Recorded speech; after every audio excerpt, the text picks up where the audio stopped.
through some troubleshooting and how to set ourselves up for success as coaches on the ring muscle up.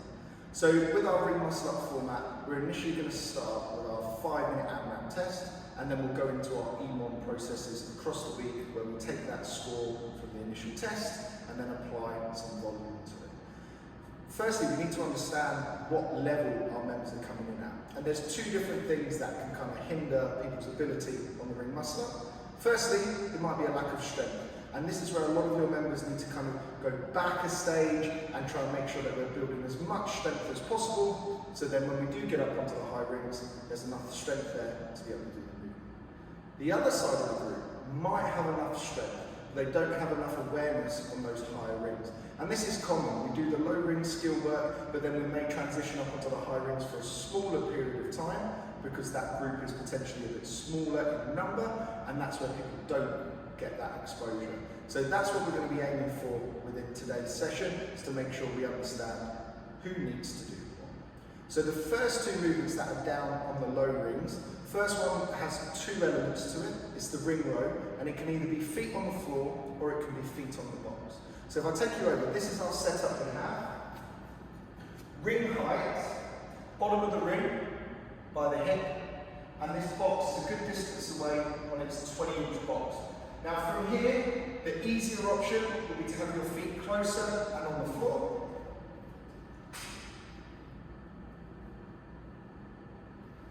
Then to make it harder, we can obviously come into further, and then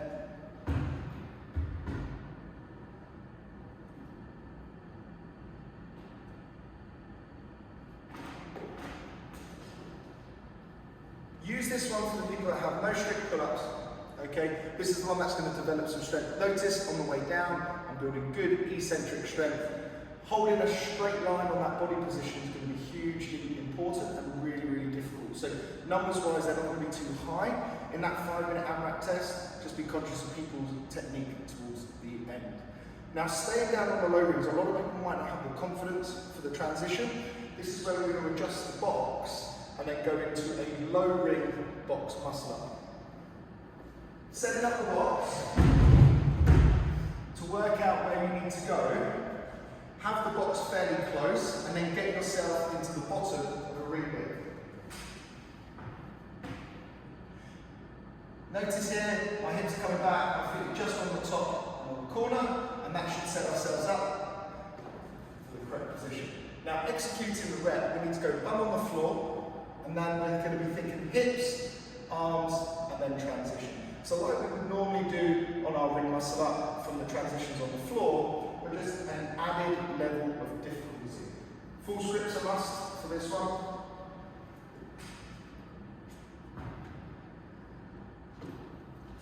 Once you're here, hit yourself a dip.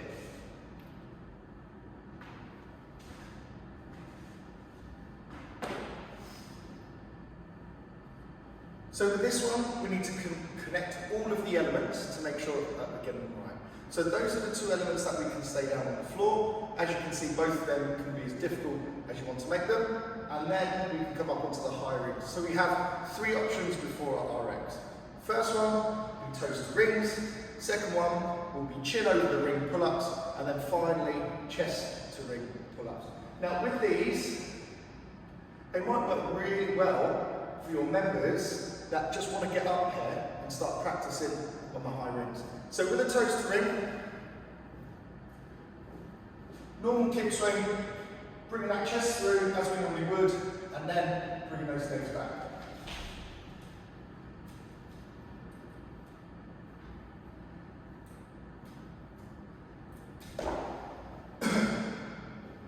With this as a movement, you won't necessarily need upper body pulling strength.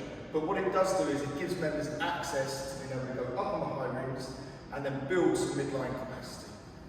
Taking it a little bit further, so if people do have some kipping pull-ups, kipping ring pull-ups, I don't want to see those rings stay still. I need to see them constantly moving as we're pushing and pulling, and then it's chin over the bar.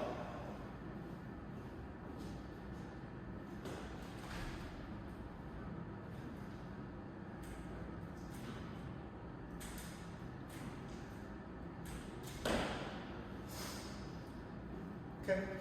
With those, a good way to develop some strength. Also, from a coach's eye, the ring should never stay still. So as I'm coming into that backswing, make sure those hands come forward. And as I'm coming up, I'm pulling back towards the ring. So then we can progress it into a chest ring, which is very similar. Again, just a slightly higher pull, and then finally, you have that ring muscle up. Hopefully that's given you a few different ideas on how to progress people. From a logistics point of view, have a few sets of rings set up on the low heights or on your pull-up bars, and then have some higher rings. With these kind of tests, with a beginner level audience, you should be able to share rings in 2s, possibly 3s in the minute. Okay? If you have any other questions, send us a message. Good luck.